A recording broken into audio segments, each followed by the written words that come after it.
and privileged to invite the individual.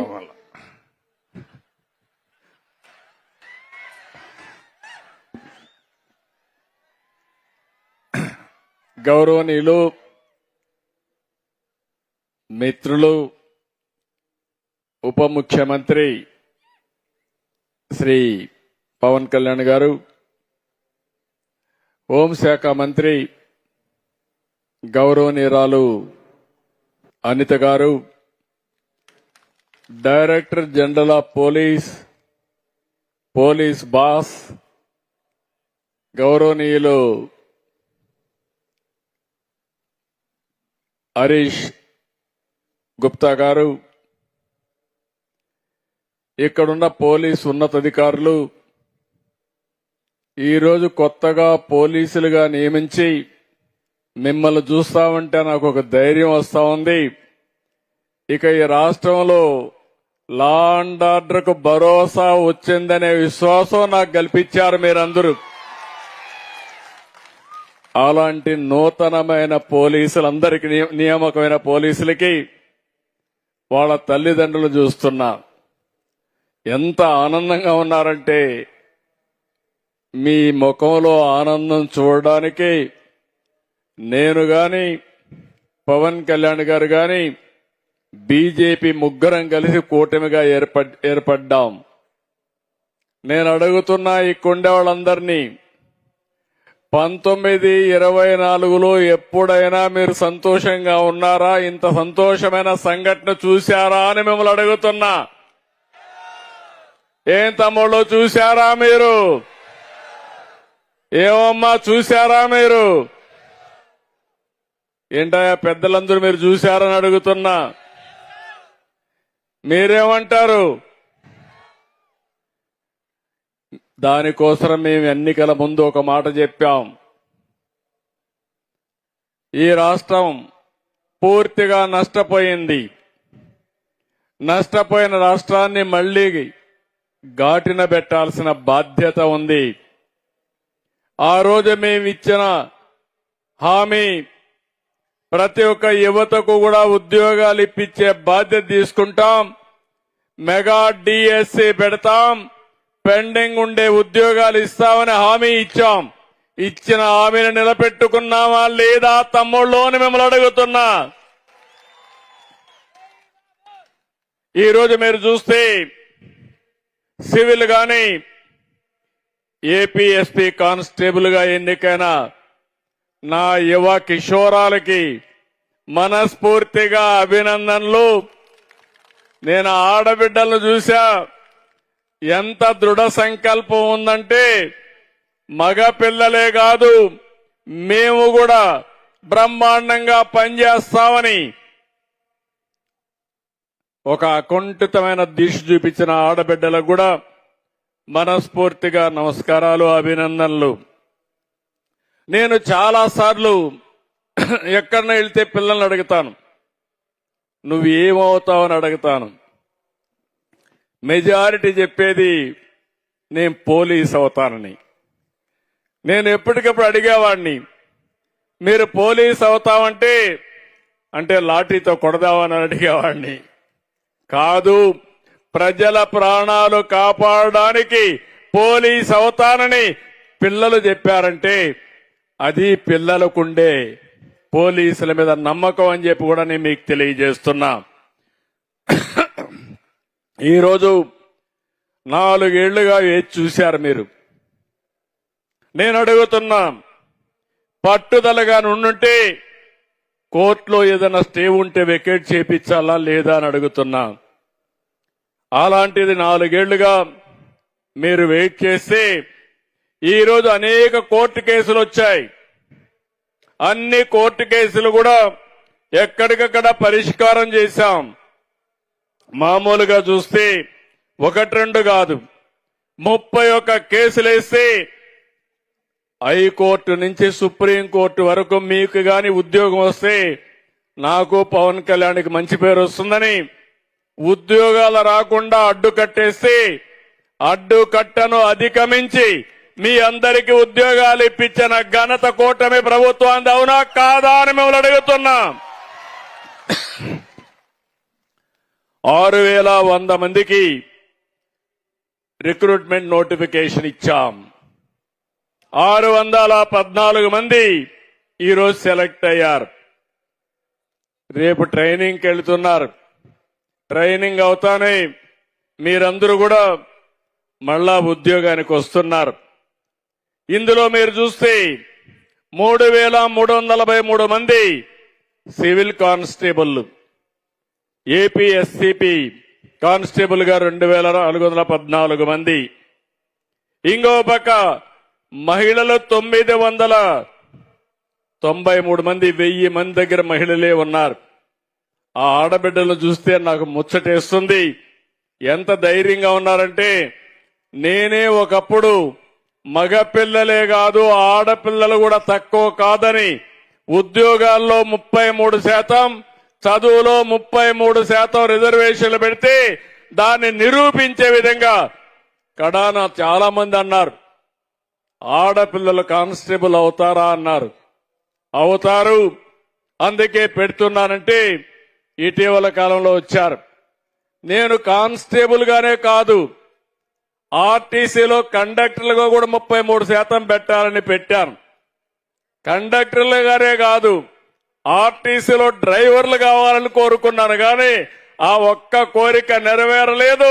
భవిష్యత్తులో ఆర్టీసీలో కూడా డ్రైవర్లుగా మా ఆడబిడ్డలు వస్తారని మరొక్కసారి ఆకాంక్షిస్తున్నా. ఈరోజు ఆడపిల్లలు చేయలేని పని ఏ పని లేదు. మీలో ఒక భావన తీసేయాల్సిన అవసరం ఉందని చెప్పి నేను మీకు తెలియజేస్తున్నా. ఈరోజు మీరు చూస్తే శ్రీకాకుళం, విశాఖపట్నం, ఈస్ట్ గోదావరి, ఎటు చూసినా 26 జిల్లాలు మా వాళ్ళు చూస్తున్నా. చాలా ప్రైడ్ గా ఉన్నారు. ఈ ప్రాంతాల నుంచి దగ్గర మీరు ఒక్కసారి చూస్తే 183 మంది గిరిజన పిల్లలు కానిస్టేబుల్ గా ఎంపికయ్యారు. వాళ్లకు ప్రత్యేకంగా అభినందనలు తెలియజేస్తున్నానని చెప్పి కూడా నేను మీకు తెలియజేస్తున్నా.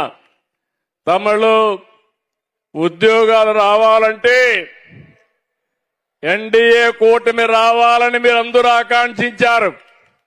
నేను కూడా క్యాంపెయిన్ చేశాను. జాబ్ రావాలంటే నేను పవన్ కళ్యాణ్ గారు వస్తేనే మీకు ఉద్యోగాలని చెప్పావా లేదా అని అడుగుతున్నా.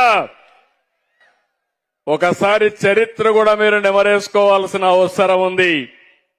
నేను ఎప్పుడొచ్చినా గవర్నమెంట్ ఉద్యోగాలు ఇస్తాను, ప్రైవేట్ ఉద్యోగాలు వస్తాయి. కానీ వేరే వాళ్ళు వస్తే మాత్రం ఉండే ఉద్యోగాలు ఊడిపోతాయి. అందుకే మీరు చూస్తే పోలీస్ వ్యవస్థలో 99 2004లో 8198 మందికి ఉద్యోగాలు ఇచ్చా సమైక్య ఆంధ్రప్రదేశ్ లో. రెండోది 14-19 9464 మందికి జూన్ 18 నోటిఫికేషన్ ఇచ్చి పరీక్షలు కూడా మార్చి 2019లో పెట్టాం. ఇప్పుడు మళ్లీ ఒకసారి చూస్తే 6014 ఉద్యోగాలు ఇచ్చాం. మొత్తం కలిసి 23676 ఉద్యోగాలు నేను ముఖ్యమంత్రిగా ఉన్నప్పుడు మీకు ఇచ్చానంటే ఈ పోలీసు వ్యవస్థ పైన నాకుండే నమ్మకం. మొత్తం 58,000 మంది కానిస్టేబుల్ ఉన్నారు. అందులో 24,000 మందికి నేనే ఉద్యోగాలు ఇచ్చా. దీనికి నేను గర్వపడుతున్నానని చెప్పి కూడా నేను మీకు తెలియజేస్తున్నా. ఇంకో పక్క నేను ఇక్కడుండే తల్లిదండ్రులకి, రాష్ట్రంలో ఉండే తల్లిదండ్రులందరికీ హామీ ఇస్తున్నా. నేను ఆ రోజు ఎన్నికల మేనిఫెస్టోలో ఒక మాట చెప్పాను. నేను గాని పవన్ కళ్యాణ్ గారు గాని ఉద్యోగం ఫస్ట్ అని, జాబ్ ఇవ్వడమే మా లక్ష్యమని. అందుకనే మీరు ఒకసారి చూస్తే ఎన్నికల మేనిఫెస్టోలో 20 లక్షల ఉద్యోగాలు ఇస్తామని నేను చెప్పిన మాటకు నేను కట్టుబడి ఉన్నానని మరొక్కసారి మీ అందరికీ హామీ ఇస్తున్నాం. ఇప్పటికీ మెగా డిఎస్సి 15,591 మందికి ఉద్యోగాలు ఇచ్చాం. ఈరోజు 6,014 మందికి ఇక్కడ ఉద్యోగాలు ఇచ్చాం. ఇంకో పక్కన మీరు ఒకసారి చూస్తే ఈరోజు రాష్ట్రంలో అన్ని డిపార్ట్మెంట్లలో 4,51,347 మందికి ఇప్పటికే ఉద్యోగాలు ఇచ్చాం. ఇది కాకుండా మీరు ఒకసారి చూస్తే దగ్గర 197 ప్రపోజల్ 8,55,173 కోట్ల రూపాయలు పెట్టుబడులు ఇవన్నీ పూర్తయితే 8,23,922 మందికి ఉద్యోగాలు. మొన్నే విశాఖపట్నం పార్ట్నర్షిప్ సబ్మిట్ జరిగింది. అందులో మీరు చూస్తే 538 ఎంఓయూలు చేశాం. 11,38,000 కోట్ల రూపాయలు పెట్టుబడులు వస్తున్నాయి. ఇది వస్తే 11,37,000 మందికి ఉద్యోగాలు వస్తాయి.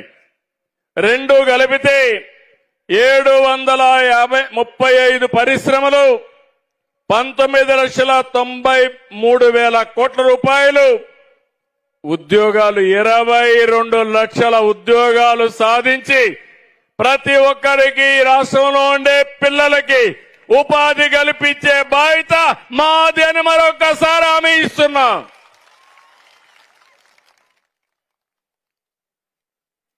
ఇవన్నీ మీరు చూస్తే గత ప్రభుత్వం ఎన్నికల ముందు నోటిఫికేషన్ ఇచ్చారు. మీకు జ్ఞాపకం ఉంటుంది, నేను ఒక మాట చెప్పాను. నేను మాయా మాటలు చెప్పను, చెప్పిన మాటకు కట్టుబడి ఉంటా. తప్పకుండా ఉద్యోగం ఇస్తానని చెప్పానా లేదా అని మిమ్మల్ని అడుగుతున్నా. చెప్పానా లేదా? చేశామా లేదా? గట్టిగా చెప్పండి. చేశారు అంటే గట్టిగా చప్పట్లు కూడా చెప్పండి చేశారని. చిత్తశుద్ధి ఉంది. 31 రిట్ పిటిషన్లు వేశారు. హైకోర్టు నుంచి సుప్రీంకోర్టు వరకు అన్ని కూడా అధిగమించాం. ఇంకో పక్కన పరీక్షలు కూడా రికార్డ్ టైంలో నిర్వహించాం. 60 రోజుల్లో ఫలితాలు ప్రకటించాం. ఇంకో పక్కన చూపిస్తే నేను అడుగుతున్నా ఈ కొండే వాళ్ళందరినీ, ఎవరికైనా ₹1 లంచం ఇచ్చారా తమ్ముళ్ళు ఆడబిడ్డలు అని మిమ్మల్ని అడుగుతున్నా. ఇచ్చారా అని మిమ్మల్ని అడుగుతున్నా. లేదంటే 2 చేతులు పైకెత్తండి.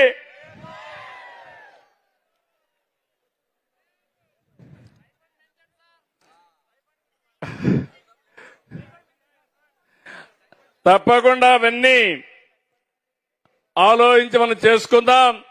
ఎక్కడ అవినీతి పొరపాట్లు జరగకుండా నియామకాల్లో టెక్నాలజీ ఉపయోగించాం. మీరందరూ చూసుంటారు, ఫిజికల్ ఈవెంట్స్ అన్ని టెక్నాలజీలో పెట్టాం. డిజిటల్ మీటర్తో ఎత్తు ఛాతీ కొలతలు తీసుకున్నాం. లైవ్ గా రికార్డు పెట్టమన్నాం. RFID పెట్టి చిప్పుల సహాయంతో 100 మీటర్లు 1600 మీటర్ల పరుగులు లాంగ్ జంప్ పరీక్షలను నిర్వహించాం. దీనికంటే పగడ్బందీగా ఎవరైనా చేస్తారా తమ్ముళ్ళు అని అడుగుతున్నా మిమ్మల్ని. నేను గాని, మా మిత్రుడు పవన్ కళ్యాణ్ గాని, లోకేష్ గాని, బీజేపీ గాని, అనిత గాని ఏ ఒక్కరికైనా రికమెండ్ చేశామా తమ్ముళ్ళు అని మిమ్మల్ని అడుగుతున్నా. అది మా చిత్తశుద్ధి, వ్యవస్థపై నుండే మా నమ్మకం అని చెప్పి కూడా నేను మీకు తెలియజేస్తున్నా. ఇలాంటివన్నీ చేసిన తర్వాత నేను ఒకటే మిమ్మల్ని అందరినీ కోరుతున్నా, భవిష్యత్తును దృష్టిలో పెట్టుకుని రాష్ట్రానికి ఏం చేయాలో చేయడం కోసం ముందుకు పోతున్నాం. మీరందరూ కూడా నిన్నటి వరకు ఒక ఆలోచన చేశారు. ఉద్యోగం కావాలని ఆలోచన చేశారు. ఇప్పటి నుంచి మీ దృష్టి అంతా కూడా ఈ రాష్ట్ర ప్రయోజనాలపైన ఉండాలి. సైబర్ క్రైమ్ అంటే ఏంటి, ఆర్థిక నేరాలంటే ఏంటి, డ్రగ్ మాఫియా అంటే ఏంటి, మహిళలపైన అత్యాచారాలు జరగకుండా ఉండాలంటే మీరు ఏ విధంగా ఉండాలనో మీరు ఆలోచించాల్సిన అవసరం ఉంది. నేను ఒకే ఒక విషయం మీకు హామీ ఇస్తున్నా, నేను ఎక్కడా రాజీ పడం. పవన్ కళ్యాణ్ గారు రాజీ పడరు. అంతకంటే ముఖ్యంగా మా అనిత గారు కూడా ఒక ఆడబిడ్డ సమర్థవంతమైన నాయకత్వాన్ని ఇచ్చి పోలీసు వ్యవస్థని ముందుకు పంపిస్తున్నారు. చాలా మంది అనుకుంటారు ఆడవాళ్ళు ఏం చేస్తారని. అనితను చూసిన తర్వాత మహిళా కానిస్టేబుల్ గుర్తుపెట్టుకోవాలి. ధైర్యంగా చెప్పండి, మా హోమ్ మినిస్టర్ కూడా మహిళే. మహిళల జోలుకొస్తే తాట తీస్తామని గట్టిగా చెప్పే బాధ్యత మీ అందరిది. ఇంకొక పక్క నేను ఎప్పుడూ ఒకటే నమ్ముతాను, ఒక సుపరిపాలన అంటే, సమర్థవంతమైన పాలన అంటే ఎక్కడికక్కడ లా అండ్ ఆర్డర్ ఉండాల్సిన అవసరం ఉంది. ఎందుకు నేను ఈ మాట వాడుతున్నానంటే, లా అండ్ ఆర్డర్ ఎక్కడ ఉంటుందో అక్కడ ప్రజల్లో ఒక భద్రత ఉంటుంది. నేను ఎన్నోసార్లు చెప్పాను. ఈ రోజు మీరు ఒక్కసారి చూస్తే అందరూ ఆనందంగా సుఖ సంతోషాలతో ఉన్నారంటే, వాళ్ళ ఆస్తులు భద్రంగా ఉన్నాయంటే, బయట పోయిన వాళ్ళు తిరిగి ఇంటికి సేఫ్ గా వస్తున్నారంటే, మనకందరికీ రక్షణగా ఉండే ఏకైక వ్యవస్థ పోలీసు వ్యవస్థ. దానికి కారణం అందులో పనిచేసే పోలీసు సిబ్బందే కారణం అని చెప్పి మరొక్కసారి తెలియజేస్తున్నాను. 1924 పోలీసు వ్యవస్థకుండే పేరు. ఇప్పుడు అనిత గారు హోమ్ మినిస్టర్ గా, డీజీపీగా హరీష్ గుప్తా గారు వచ్చిన తర్వాత సమర్థవంతమైన పోలీసు వ్యవస్థకి శ్రీకారం చుట్టారు. నేను ఎప్పుడు కూడా మీరు గుర్తుపెట్టుకోవాలి, నేను ఎప్పుడూ లా అండ్ ఆర్డర్ పైన రాజీ పడను. సమైక్య ఆంధ్రప్రదేశ్ నేను ముఖ్యమంత్రి అయినప్పుడు నాకు కొన్ని సమస్యలు వచ్చాయి. రాయలసీమలో ముఠా నాయకత్వం, ఒకరినొకరు చంపుకునే వాళ్ళు ఇక్కడ రాయలసీమ వాళ్ళందరూ ఉంటారు. కడప వీళ్ళందరూ ఉన్నాం ఇక్కడ. నేను కూడా రాయలసీమ వాడిని. అవునా కాదా నేను అడుగుతున్నా మిమ్మల్ని. ఇప్పుడు ముఠాలు ఉన్నాయని మిమ్మల్ని అడుగుతున్నా. ఒకప్పుడు హైదరాబాద్ 6 నెలలు కర్ఫ్యూ. హైదరాబాద్ నుంచి బెంగళూరు పోవాలన్నా, విజయవాడకు రావాలన్నా ఓల్డ్ సిటీకి పోవాలి. హైకోర్టు పోవాలంటే ఓల్డ్ సిటీకి పోవాలి. అలాంటి మత విద్వేషాలు ఇప్పుడే నేను అభినందిస్తున్నా. నాకు గబ్బర్ సింగ్ అనే ఒక డీసీపీ ఉండేవాడు. అప్పుడు పవన్ కళ్యాణ్ గారు సినిమా కూడా తీశారు ఆ గబ్బర్ సింగ్ అని పెట్టి. అంటే ఆయన క్యారెక్టర్ ని గబ్బర్ సింగ్ గా పవన్ కళ్యాణ్ గారు యాక్ట్ చేశారు. ఆయన్ని పెట్టి కమ్యూనల్ వైలెన్స్ కంట్రోల్ చేశాం. తిరిగి ఎవడైనా సరే రోడ్డు మీదకొచ్చి మత విద్వేషాలు రెచ్చగొడితే అదే చివరి రోజుని నియంత్రణ చేసిన ఘనత ఆనాటి ప్రభుత్వాన్ని చెప్పి కూడా నేను మీకు తెలియజేస్తున్నా. నేను ఎప్పుడు కూడా తీవ్రవాద సమస్య మీరందరూ చూశారు. నేను తీవ్రవాద సమస్యలో కూడా రాజీ పడలేదు. ప్రజలకు నష్టం కలిగించే పరిస్థితి ఎవరు చేసినా ఎప్పుడూ నేను ఉపేక్షించలేదు. దాని పర్యవసానం తిరుపతిలో వెంకటేశ్వర స్వామికి పట్టు వస్త్రాలు సమర్పించే కార్యక్రమానికి వెళ్తా ఉంటే నా మీదనే 24 క్లెయిమోర్ మైన్స్ ని బ్లాస్ట్ చేశారు. తమ్ముళ్ళు ఇక్కడ యువ కిషోరాలు ఉన్నారు. ఆ రోజు కూడా నేను భయపడలేదు. నా జీవితంలో పిరికితనం లేనే లేదని మరొక్కసారి విజ్ఞప్తి చేస్తున్నా. మీరు కూడా అలాంటి స్ఫూర్తిని తీసుకుని ఎంతో మంది పోలీసు వ్యవస్థలో ప్రజల కోసం ప్రాణత్యాగాలు చేసిన వాళ్ళు ఉన్నారు. సీనియర్ ఆఫీసర్స్ ఉన్నారు, జూనియర్ ఆఫీసర్స్ ఉన్నారు. అలాంటి సందర్భాలు చూసుకున్నప్పుడు ఏదైనా త్యాగాలు చేస్తారంటే ఆ త్యాగాలకు మారుపేరు పోలీసు వ్యవస్థ. దానికి నేను గర్వపడుతున్నానని చెప్పి కూడా నేను మీకు తెలియజేస్తున్నా. ఇప్పుడే నేను మిత్రుడు పవన్ కళ్యాణ్ గారికి ఒక చిన్న మాట చెప్పాం. బాబురావు ఒక చిన్న కోరిక కోరాడు. ఆ కోరిక మా ఊరికి ఆయనకు ఉద్యోగం వచ్చిన సంతోషం ఉంది కానీ ఊరి సమస్య మిగిలిపోయిందని అవకాశం దొరకతానే నాకు ఒక మాట నా చెవులో వేశాడు. నేను పవన్ కళ్యాణ్ గారికి చెప్పాను, ఎలుగురాతి బండ వాళ్ళ ఊరి పేరు, తెమ్ముల బండ నుంచి ఎలుగురాతి బండ వరకు రోడ్డు కావాలని అడిగితే మా ఊరికి రోడ్డు కావాలని అడిగాడు. అడిగిన వెంటనే పవన్ కళ్యాణ్ గారికి చెప్పాను. ఇక్కడే ఉన్నాడు. ఎంత కమిట్మెంట్ తో పనిచేస్తున్నారో ఇది ఒక ఉదాహరణ మాత్రం. ఇమ్మీడియట్ గా 3,90,00,000 రూపాయలు అవుతుంది తెప్పించాడు.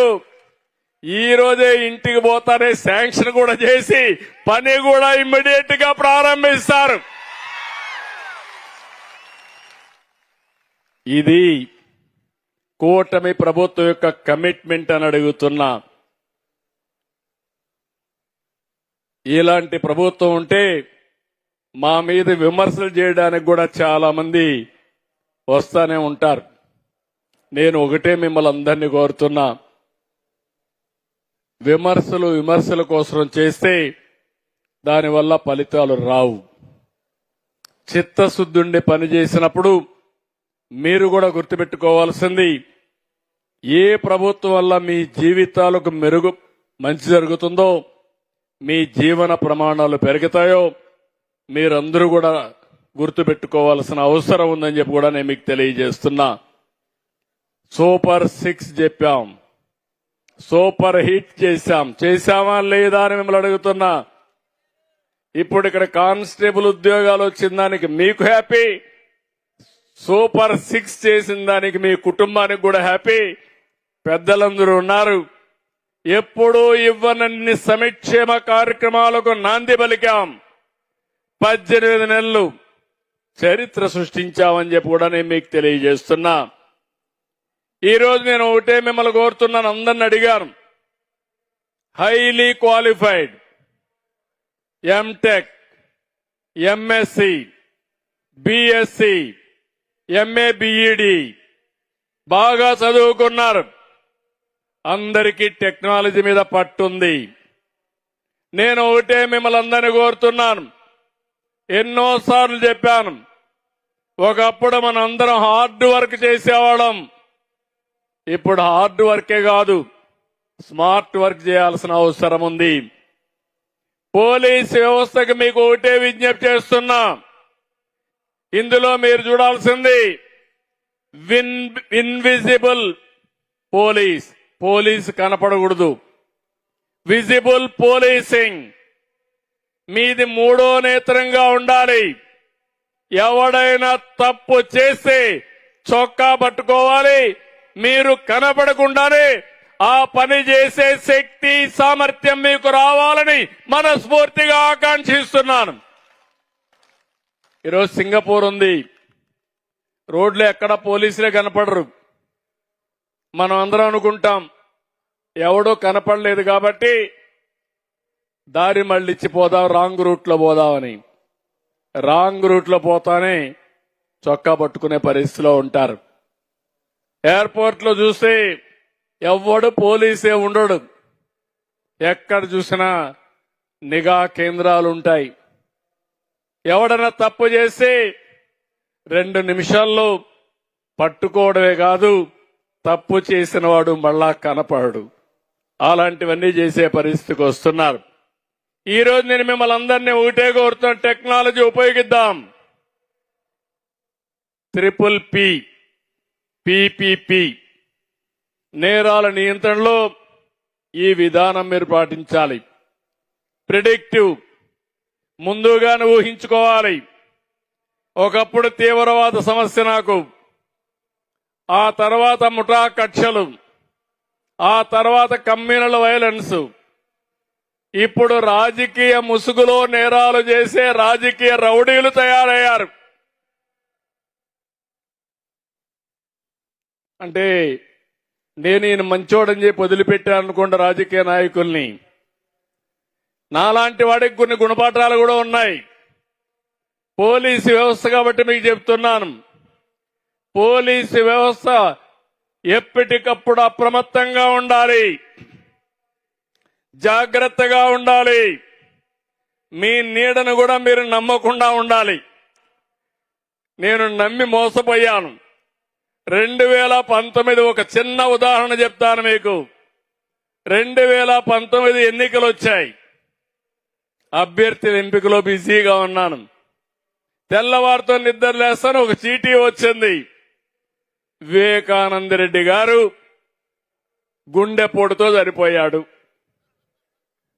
ఇది న్యూస్. మీరేమనుకుంటారు? అప్పుడు ఆ దినంగానే ఏమనుకుంటారు? నిజం అనుకుంటారా లేకపోతే సందేహిస్తారా? నిజమని నువ్వు కడపలో ఉన్నా కూడా అనుకున్నావు. కడపలో లేని వాళ్ళు ఏమనుకుంటారు? పాపం అనుకుంటాం. అవునా కాదా? నేను కూడా సీఎం కొండి పాపం అనుకున్నాను. నా పని నేను చేసుకున్నాను పాపం అని. మధ్యాహ్నాలకు ఆయన కూతురు అడిగింది, లేదు సందేహం ఉంది, మీరు పోస్ట్ మార్టం చేయమని. అప్పుడుండే మా ఎస్పీ కూడా ఏదో జరిగి ఉంటుంది అని ఆయన గమ్మునున్నాడు. అక్కడ ఒక సిఐ ఉంటే పై వాళ్ళకి రిపోర్ట్ చేయాలి, ఆయన రిపోర్ట్ కూడా చేయకుండా వాళ్ళంతా కూడా రూమ్ అంతా కడిగితే ఈయన వాళ్ళకందరికి సహకరించాడు. సాయంత్రం అయింది, నాటకం పరాకాష్ఠకు వచ్చింది. సాయంత్రం అయితే ఏం చేశారంటే, మా తండ్రి చనిపోయాడు, చిన్నానే పెద్ద దిక్కు, ఈరోజు ఆయన్ను కూడా చంపేశారన్నాడు. ప్రజల్లో అనుమానం పడింది. తర్వాత నెక్స్ట్ డే పేపర్లో నారాసుర రక్త చరిత్రని నా చేతిలో కత్తి పెట్టి సాక్షి పేపర్లో వేసాడు. నేరస్తులు తప్పించుకొని ముఖ్యమంత్రి పైన నేరం వేసే పరిస్థితికి వచ్చారు. మీరు నమ్మారు, అప్పట్లో నమ్మారు, ఓట్లు వేశారు. నేను ఓడిపోయాను. 5 ఏళ్లు నానా ఇబ్బందులు పడ్డాం. అదే నేను గాని తెల్లవారితో గాని పసిగట్టి దోషుల్ని అప్పుడే అరెస్ట్ చేయించుంటే నేను ఓడిపోయేవాడిన తమ్ముడు అని మిమ్మల్ని అడుగుతున్నా. అందుకే పోలీసులు గుర్తుపెట్టుకోవాలి, ఇలాంటి కేస్ స్టడీలు నా జీవితంలో చాలా స్టడీ చేశాను. మా పోలీసులు చెప్పినా ఇప్పుడు మాత్రం నేను చాలా జాగ్రత్తగా ఉన్నా. నేను ముఖ్యమంత్రిగా ఉన్నంత వరకు నన్ను ఎవ్వరూ మభ్య పెట్టలేరని మరొకసారి మీ అందరికీ విజ్ఞప్తి చేస్తున్నాను. ఇక్కడుండే పోలీసులు కూడా మీరు అది గుర్తుపెట్టుకోవాలి. ఓసారి ఇవన్నీ కూడా గట్టిగా చెప్పే విషయాలు మీకు. నేను తిరుపతిలో వెంకటేశ్వర స్వామికి బట్టలు ఇచ్చే మునుపు సిమ్స్ హాస్పిటల్కి వెళ్ళాను. ఎన్టీ రామారావు గారు అన్నదానం 83లో ప్రవేశపెట్టాడు, అన్నప్రసాదం. అది ఇప్పుడు కూడా మీరు తిరుపతికి వెళ్తే, తిరుమలకి వెళ్తే అన్నప్రసాదం పెడతారు. ఇప్పుడు ఐఎమ్ వెరీ హ్యాపీ. కడపలో ఆడబిడ్డ నేను పెట్టిన అన్నా క్యాంటీన్లో భోంచేసి చదువుకునిందంటే ఆ పట్టుదల. అలాంటి అన్నా క్యాంటీన్లు కూడా మూసేశారు, అది వేరే విషయం. నేను ఆ రోజు ప్రాణదానం ప్రారంభించాను. ప్రాణదానాన్ని ప్రారంభించి కొండపైకి పోయేటప్పుడు వెంకటేశ్వర స్వామి బట్టలు పెట్టేటప్పుడు నా మీద 23 క్లేమోర్ మైన్స్ పెట్టి నన్ను హత్యా ప్రయత్నం చేయడానికి ప్రయత్నం చేశారు. నా కారు వచ్చి కొట్టింది. కారు పోయి ఒక రోడ్డు మీద ఒక ఇల్లు కొట్టి ఎట్లా బతికానో నాకే తెలియదు. సాక్షాత్తు వెంకటేశ్వర స్వామి దిగొచ్చి నువ్వు చనిపోతే నాకు అపవాదం వస్తుందనే ఉద్దేశంతో నన్ను బతికిచ్చాడేవో కానీ నాకు తెలియదు. అదొక మిరాకల్. అయితే నేను అప్పుడు కూడా హాస్పిటల్కి వచ్చి తీసుకొచ్చారు, అన్కాన్షియస్ గా వచ్చా. తీసుకొస్తే ఎస్పీని ఒక పక్క చూసా, ఇంకొక పక్క కలెక్టర్ని చూసా. ఏం జరిగిందన్నాం. మీ మీద క్లేమోర్ మైన్స్ బ్లాస్ట్ చేశారు సార్ అన్నారు. ఎస్పీని చూసి నీకేం చెప్పాను అని అడిగా. కాసేపు ఆలోచించి తలకొంచున్నాడు. ఎవరైనా కానీ ఇలాంటి దుర్మార్గం చేస్తే నేను మీకు చెప్పింది, వీఐపీని వేరే వాళ్ళు ప్రొటెక్ట్ చేస్తారు, చేసిన వాడిని పట్టుకునే బాధ్యత మీది. చుట్టుపక్కలంతా కూడా కార్డన్ చేసి ఎవడూ తప్పించుకోకుండా ప్రొటెక్షన్ ఇచ్చే బాధ్యత మీదని చెప్పా. ఆ మాట చెప్పినప్పుడు సార్ అంటే నువ్వు అవసరం లేదు, కలెక్టర్ ఉన్నాడు చూసుకుంటాడు, నువ్వు వెళ్ళమన్నా. అంటే నేను ప్రాణాపాయం వచ్చినా నా డ్యూటీ నేను మరవలేదంటే అది నా పట్టుదలని మరొకసారి ఇక్కడే మీ అందరికీ విజ్ఞప్తి చేస్తున్నా. నేరాలు చేసేవాళ్లు మనకంటే తెలివైన వాళ్ళు కాదు. నేరాలు చేసేవాడి కంటే మనం తెలివైన వాళ్ళమైతే సమర్థవంతంగా పనిచేస్తామనే భయం ఉంటే నేరాలే జరగవని చెప్పి కూడా నేను మీకు తెలియజేస్తున్నా. మీరు చూస్తున్నారు, ఇప్పుడు ఎన్డీఏ ప్రభుత్వం ఉంది. ఇక్కడ నేరాలు తగ్గాయా లేదా అని మిమ్మల్ని అడుగుతున్నా. తగ్గాయంటే చేతులు గట్టిగా చెప్పండి. తగ్గాయంటే గట్టిగా చప్పట్లు కొట్టి నేరాలు తగ్గాయని చెప్పండి.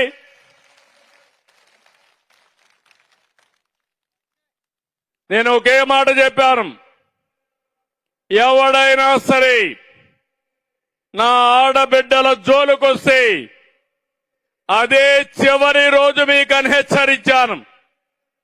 రేపు ఎవడైనా టెస్ట్ చేయాలంటే టెస్ట్ చేయండి, మీ కథ నేను చూస్తానని మరొక్కసారి ఈ పోలీస్ రిక్రూట్మెంట్ రోజున హెచ్చరిస్తున్నానని చెప్పి కూడా నేను మీ అందరికీ విజ్ఞప్తి చేస్తున్నా. ఇంకో పక్క రాష్ట్రంలో గంజాయి బ్యాచ్ చెడ్డ పేరు తీసుకొచ్చారు. ఎక్కడికక్కడ మన పిల్లల భవిష్యత్తు ఆడుకున్నారు, చెడగొట్టారు.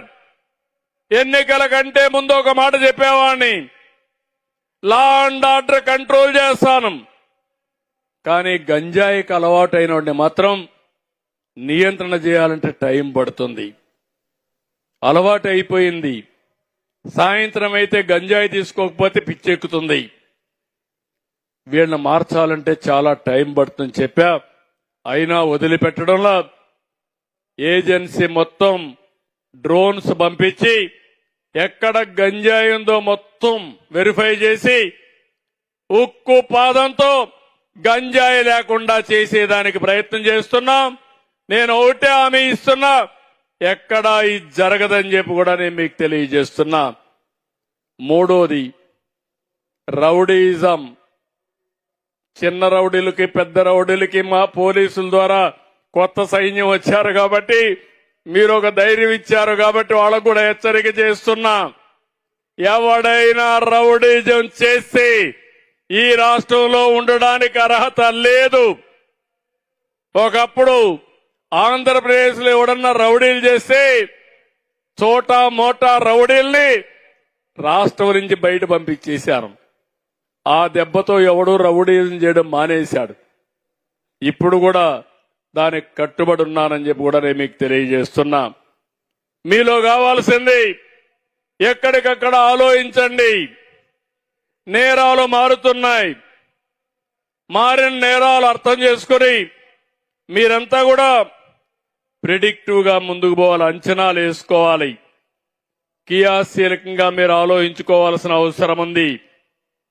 ఒక నేరం జరిగిన తర్వాత ఆలోచిస్తే నేరం జరగకుండా మీరు నివారించలేరు. నేర స్వభావం ఉండే వ్యక్తుల పైన కన్నెయ్యాలి. అదే సమయంలో సీసీటీవీ కెమెరాల్లో కూడా నేరాలు చేసే వాళ్ళందరూ ఫోటోలు పెడతాం. వాళ్ళకు కూడా హెచ్చరిస్తున్నా, మీ రోజులు అయిపోయినాయి, నేరాలు చేయొద్దండి. చేస్తే మాత్రం మిమ్మల్ని వదిలిపెట్టమని చెప్పి హెచ్చరిస్తున్నా. ఇంకో పక్క ప్రివెన్షన్ కోసం మీరు ముందుకు పోవాల్సిన అవసరం ఉంది. నేరాలు తగ్గించడానికి అవసరమైన ప్రణాళికలు తయారు చేసుకోవాలి. ముందు జాగ్రత్తలు చేయాలి. అప్రమత్తల్ని పాటించాలి. టెక్నాలజీ వాడుకుంటే నియంత్రణ చేసే పరిస్థితి వస్తుంది. ఇంకో పక్కన మీరందరూ కూడా నేరం జరిగిన వెంటనే మీరు స్పందించే పరిస్థితి రావాలి. వేగం కూడా పెంచాలి. ఎందుకు నేను ఈ మాట వాడుతున్నానంటే, ఇటీవల ఒక కేసు ఒకటి జరిగింది ఇక్కడ. ఆ కేసు మీరు చూస్తే ఒక పాస్టర్ చనిపోయాడు. నేను కూడా బాధపడ్డా. చనిపోతే ఇది ప్రభుత్వమే చంపేసిందని నేరాన్ని వేయడానికి కొంతమంది దుష్ట శక్తులు ప్రయత్నం చేశారు. నేను మా పోలీసుని అడిగాను, నాకైతే తెలియదు ఆ పాస్టర్ ఎవరో, మీకేమన్నా ఐడియా ఉందన్నారు. మాకు కూడా ఐడియా లేదు సార్ అన్నారు. హైదరాబాద్ లో ఉంటాడు, రాజమండ్రికి వెళ్తున్నాడు. రాజమండ్రికి వెళ్లే ముందు ఆయన యాక్సిడెంట్ లో చనిపోయాడు. ఆ నేరాన్ని రాజకీయ ప్రత్యర్థులు కొంతమంది వాళ్లతో కలిసి నేరాన్ని ప్రభుత్వం పైన వేశారు. మా పోలీసుని అడిగాను, ఇమ్మీడియట్ గా చెక్ చేయమన్నాను. చెక్ చేయడం మొదలుపెట్టారు. కడాన నేను అడిగాను, మొత్తం సీసీటీవీ కెమెరాలు ఉన్నాయి, లింకులన్నీ తీయమన్నాం. లింకులన్నీ తీస్తే హైదరాబాద్ లో బయలుదేరి దారి మొత్తం తాగుతూ తూలుతూ ఎక్కడికక్కడ పడుతూ కడారబోయి అక్కడ పోయి చనిపోయే పరిస్థితికి వచ్చాడు. ఏ షాపులో బ్రాందీ కొన్నాడు, ఎక్కడ కిందన పడ్డాడు, ఫోటోలతో సహా వచ్చాయి. అన్ని ఫోటోలు బయట పెడితే దొంగలు తేలుగుట్టినట్టు అక్కడి నుంచి మాట్లాడడం మానేశారు. నేను అడుగుతున్నా మిమ్మల్ని, అదే సీసీటీవీ కెమెరాలో ఆ దృశ్యాలు లేకపోతే ఆ నేరం ప్రభుత్వాన్ని, ఆ హత్య ప్రభుత్వాన్ని, ఆ తర్వాత ముఖ్యమంత్రి అతన్ని చంపేశాడని నా మీదనే పెట్టేసేవాళ్ళు. ఇలాంటివన్నీ ఉంటాయి. నేను అందుకే మీ అందరినీ ఒకటే కోరుతున్నా, ఏ నేరమైనా, చిన్న నేరం గాని పెద్ద నేరాన్ని గాని తీవ్రంగా మీరు తీసుకోవాలి, అధ్యయనం చేయాలి. అన్ని కోణాల్లో మీరు ముందుకు పోతే అప్పుడే ఇది సాధ్యమని చెప్పి కూడా నేను మీకు తెలియజేస్తున్నా. నేను అందుకనే ఈరోజు నేను చాలాసార్లు చూశాను, ఒకప్పుడు నేరస్తులు రాజకీయాల్లో ఉండేవాళ్ళు కాదు, నేరాలు చేసేవాళ్ళు కూడా రాజకీయ నాయకులు సపోర్ట్ చేసేవాళ్ళు కాదు, భయపడేవాళ్ళు. ఇప్పుడు బరిదిగించే పరిస్థితికి వస్తున్నారు. ఎందుకంటే మామూలు నేరస్తుల్ని మనం హ్యాండిల్ చేయొచ్చు, కానీ రాజకీయంగా ఉండే నేరస్తులైతే వాళ్ళకి సపోర్ట్ కూడా వచ్చే పరిస్థితి వస్తుంది.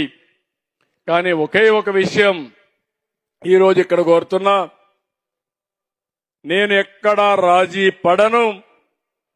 రేపు మా పార్టీ చేసినా, మా మిత్రుడు పవన్ కళ్యాణ్ పార్టీ గాని ఎవరు మేము చెయ్యం.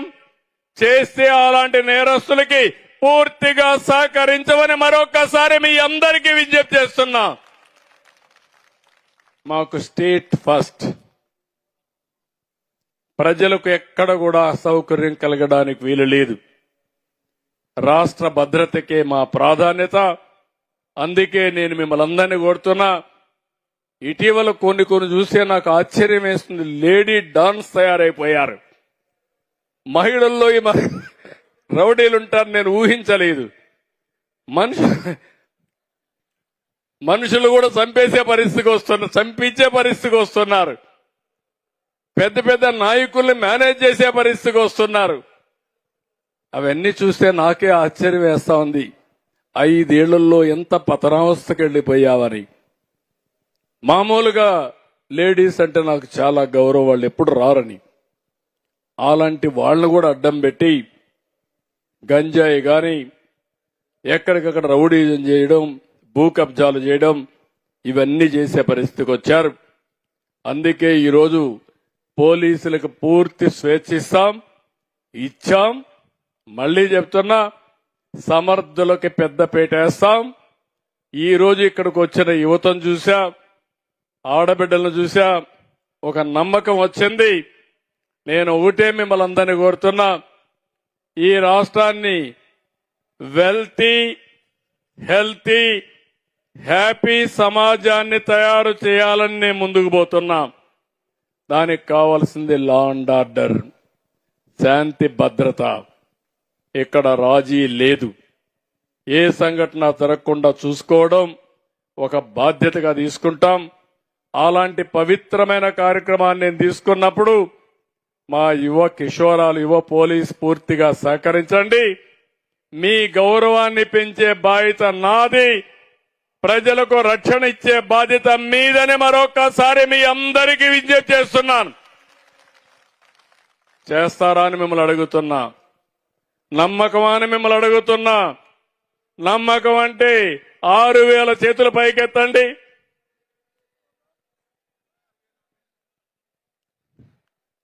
ఓకే, శబాష్. ఏమమ్మా, మీ పిల్లలకు కూడా మీరు బాగా నేర్పించారు. బాగా చదువుకో, నీకు సహకరిస్తాం. మీరు తిండి తినకుండా పిల్లలకు తిండి పెట్టి చదువు ఖర్చులు ఇచ్చి వాళ్ళని బాగా చదివించారు. విలువలు కూడా నేర్పించారు. పోలీస్ శాఖకు ఆ విలువలు చాలా ముఖ్యం. అలాంటి విలువలు పాటిస్తారని చెప్పి ఆశిస్తూ చాలా మీటింగులు చూశాను. కానీ ఈ రోజు మీ మీటింగ్ చూసిన తర్వాత, మీతో మాట్లాడిన తర్వాత నాకు ఎంత ఆనందంగా ఉందంటే తట్టుకోలేకపోతున్నా. అంత ఆనందం ఉంది నాకు గాని, మా మిత్రుడు పవన్ కళ్యాణ్కి గాని, అనిత గారికి గాని. మీ ముగ్గురం చాలా గర్వపడుతున్నాం, సంతోషపడుతున్నాం. ఒక మంచి కార్యక్రమం చేశాను అని ఆనందం మాలో ఉంది. దీనికి కారకులైన మిమ్మల్ని అందరినీ అభినందిస్తూ మరొక్కసారి మీ అందరిని ఒకటే కోరుతున్నా, బాగా చదువుకున్న పిల్లలు అక్కడితో ఆగిపోవద్దండి. మీరు ఎంటెక్ చేసి కానిస్టేబుల్తోనే సరిపెట్టుకోవాలనుకోవద్దండి. ఇది మొదటి మెట్టు మాత్రం. కష్టపడండి.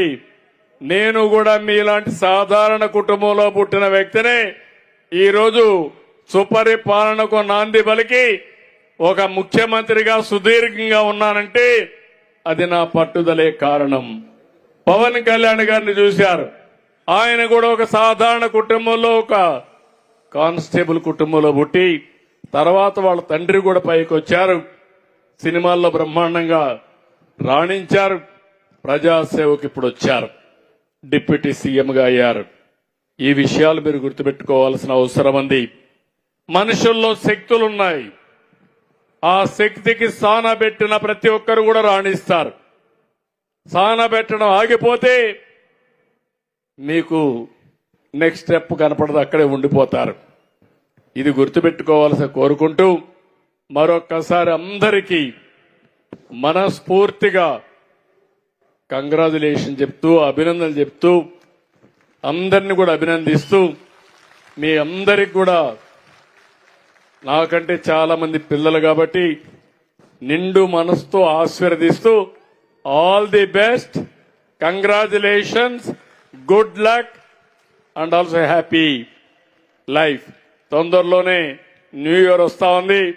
Happy new year. అంతలోనే మళ్ళీ హ్యాపీ క్రిస్మస్ వస్తుంది.